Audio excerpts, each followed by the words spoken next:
This is problem 13.20. It is on page 823. The system shown is at rest when a constant 30-pound force is applied to collar B. If the force acts through the entire motion, determine the speed of collar B as it strikes the support at C. Part B says, after what distance D should the 30-pound force be removed if the collar is to reach support C with zero velocity? Well, let's sketch the system first and see what we need to do. So there's a slide near the top, supported on either end, with a collar that is called B. The collar has a 30-pound force applied to it. And initially there's a 2-foot space between B and the left-hand face C, or point C. There's also a pulley with a rope attached to it. And when I first saw this problem, my intuition kind of kicked and screamed just a little bit. Yours probably will too. Because it looks to me like the tension in this rope is going to cause this thing to bind up. But we're neglecting all of that. We're assuming frictionless behavior. And basically, as far as we're concerned, these forces act on line with B, just like this 30-pound force acts on line with B. So B is 18 pounds mass and A is 6 pounds mass. Okay, that's how much mass A and B consist of.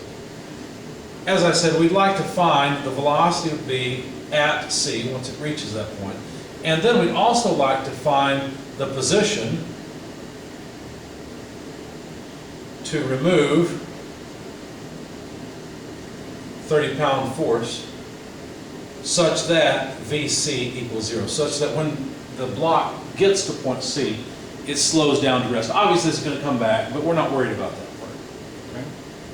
The first thing I'm going to do is make free body diagrams so I can identify the forces at play here.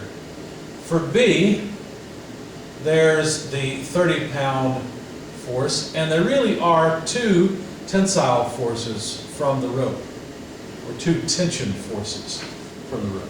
Okay? As far as I'm concerned, they're all on the same line.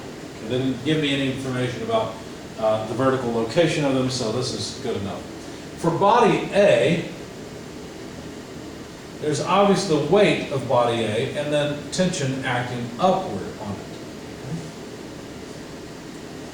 Now, of course, I'll have to deal with the mechanical advantage due to the moving pulley, but we'll talk about that later. Let's begin with part A of the question. We'd like to know the velocity of B once it reaches C. All right. The kinetic energy, or the initial kinetic energy of the whole thing is 0. Now, I just realized I may have made a big mistake here because I think I neglected the kinetic energy of block A. Did I actually do that? No, I didn't. I remember what I did. I was thinking about that. This is not just part A.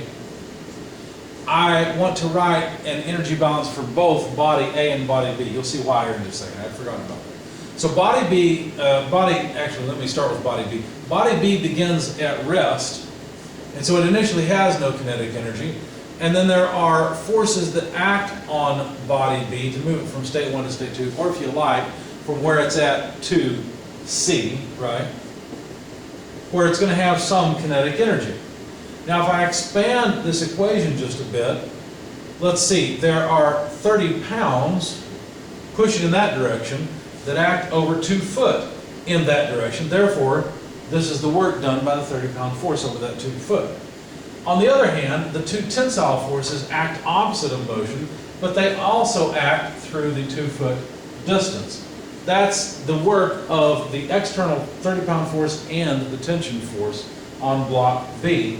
And that will equal 1/2 the mass of B times the velocity of B in state 2, if you like, or at point C, however you want to say it. Okay? I call this equation 1. For body A, I wrote a similar equation. The body has no kinetic energy. There are more than one force that act on the body, causing it to have a new kinetic energy at state 2. So, what does that mean? Well, what force is that? Well, there's tension acting upward and weight acting downward. Obviously, body A moves upward, right? Because after all, we've got 6 pounds here. That'll be 6 pounds force. That means we'll have 6 and 6 is 12, but 30 pounds is going to win over 12 pounds. So, obviously, A is going to lift, right? So, the direction of motion will be upward for body A, but the forces acting will be the tension upward and the weight of A downward as it moves through some distance, delta Y. And let's see, we have 1/2 mass of A, velocity of A in state 2 squared, right? Once B reaches point C, that's the velocity that A will have, okay? Now let's think about this delta Y for just a second. How far up will the block have to move? Well, if B moves over to the left by 1 foot, that means that this rope and this rope extended by 1 foot, and it had to come from here. Therefore, A moved up by 2 foot, didn't it? So what that really means is that delta Y will be 2 times 2 foot, or in other words, 4 foot.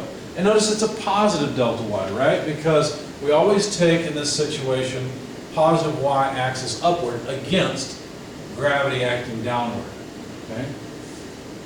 So delta Y is a positive 4 foot. So after all, if B moves 2 foot over, A has to move 4 foot up. All right, now, if we simply look at both of these equations, what you'll notice, in fact, let me rewrite this equation. In fact, let's see, let me rewrite both of them. So if we write the first term from equation 1, we'll call this one equation 2, I guess. From equation 1, we've got 60 foot-pounds of work that the 30-pound force performs. Minus T times 4 feet equals 1/2 mb VB2 squared. Equation 2 says, let's see, let me pull this out, negative WA 4 foot, okay, so this is force times distance again. And then we have tension times 4 foot, but now it's plus T times 4 foot equals 1/2 mass of A, velocity of A in state 2 squared. Notice if I simply add these two equations together, these two terms cancel very nicely. And what we get is 60 foot-pounds of work minus the weight of A times 4 feet equals 1/2 times the mass of B plus, well, I don't really want to do this because, wait a second, there must be some relationship between the velocity of B and the velocity of A, right? How would that go? Well, if B is moving over, say, a foot while A moves up 2 feet, that means A's got to move twice as fast as B, right? And since what I'm really interested in is the velocity of B, let's make a note here that the velocity of A is actually twice the velocity of B. So when we square the velocity of A, really what we're doing is squaring 2 times the velocity of B in state 2. Okay? That way I can actually say mass of B here, 1/2 mass of B, plus 1/2, notice 2 times 2 is 4 mass of A, and then velocity of B in state 2 squared. Okay? And you know what, I think I just made a mistake. No, that's fine, we can do it. If we carry the half through, well, I'll leave it for now, that's fine. Okay, so now we have an equation right here where really the only unknown is the velocity of B in state 2. The mass of A and the mass of B and the weight of A, those are all easy things, right? So let's rearrange things again. I really want to take all of this to the denominator of the other side and then take the square root. So that's what we'll do. I don't think we'll need our free body diagrams anymore, but we will need our energy equations. So let me leave them alone for the time being. So if we take this left-hand side, what would it look like? It'd be 60 foot-pounds minus the weight of A, and 6 pounds mass will weigh 6 pounds force when on Earth times 4 feet. Okay? And we'll need to divide this by the multiplier here, so that would be, let's see, let me just pull the half through. 1/2 times the mass of B. Well, the mass of B is 18 pounds mass. And we need to add to that half of 4 times the mass of A, so that's just 2 times the mass of A, which is 6 pounds. And notice we have foot-pounds force over pounds mass, right? And this would be simply the velocity of B in state 2 squared. Now, before I get too carried away, let me erase that for a moment. Actually, let's leave it. Velocity of B in state 2 squared. And let's write it again. It turns out if you plug all this into your calculator, 60 minus, 4 sixes are 24, divided by, well, this is 9 plus 12, right? This is the same thing as 36 over 21, and the units are foot pound force per pound mass. But anytime you have a ratio of pound force and pound mass, you should recognize it as a type of acceleration that needs to be converted, okay? Or, okay, it's not necessarily acceleration, but something like that. So there are 32.2 pounds mass feet per second squared per pound force, and now the pound force and pound mass go away, and we've got feet squared per second squared, which then, of course, we need to take the square root of this whole thing to get VB. So basically, the velocity at B in state 2, what they asked us to find, is the square root of 36 over 21 times 32.2 feet squared per second squared. When you plug that into your calculator, you get the velocity of B, and it comes out to about 7.430 feet per second. Okay? Now, how do we know that's the velocity of B at point C? Easy, because we allowed the force, the 60-pound force, to do work over a 2-foot span, while the tension also did work over that same span, right? And weight did work over the block A as it moved for 4 feet. So that's how we know that we actually have a velocity at point C. But that's not all they asked for. They also wanted to know, well, where should we remove this 30-pound force so that B just coasts to C and stops right at C? Of course, it's going to fall back, but that's the question. Okay. Well, let's consider our forces and what they do. Let's consider our energy balances. Still the same sort of thing, except now we know that there's no kinetic energy at the end. That actually makes our equations a bit simpler, doesn't it? What else does it change? Well, the 30-pound force is not going to act over the entire distance. It's going to act over some distance, d. Okay? Not 2 feet. It'll be less than 2 feet, because, of course, we don't want the system to have any kinetic energy when it reaches point C. Other than that, everything else is the same, isn't it? The tension still has to act over 4 feet on mass A. The tension still has to act twice over B over 2 feet because it's there the whole time, right?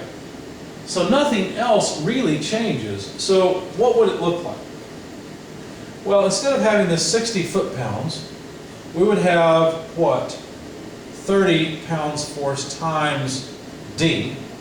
And the right-hand side of this whole thing, for both equations, would simply be 0. That makes our lives a lot easier, right?